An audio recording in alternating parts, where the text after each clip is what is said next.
How is love put in action? We might conceive things differently, but God has a different way. So we must be able to listen to Him giving us the command. Whenever we are confronted with a situation. So Jesus knows what has to be done through our eyes. They came to Him. That was the inspiration that they got. He said, "Can you send them away?" He says, "No." Now see, He makes them perspire for it. So you give them something to eat. Say, what can we do? 5. And this fish, He says, get them to me.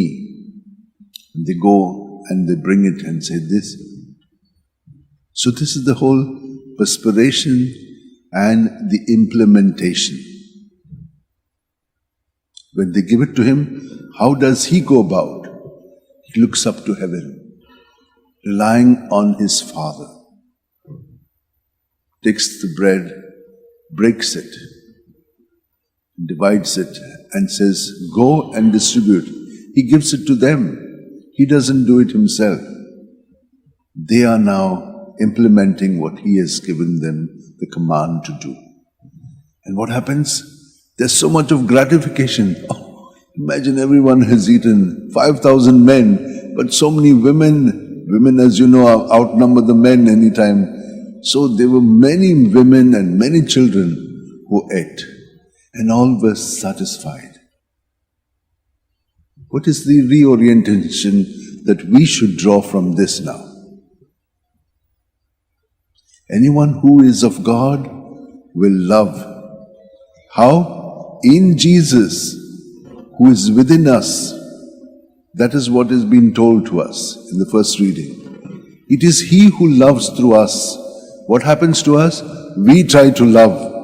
And we try to be Jesus by not being in union with Him. No. It is by being in union with Jesus that Jesus will love through us, because we are all part of His body.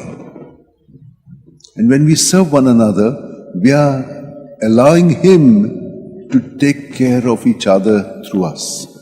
Just as the cells of our body do that. They are doing what they have to do with Him, and He, through them, is doing to His body what has to be done. Who is in control? Jesus. Let us keep this in mind today as we listen to the Word of God. And every time we celebrate, it is only love of God that we celebrate. What has been said to us, not that we love God first, He loves us first. And therefore, be open to that.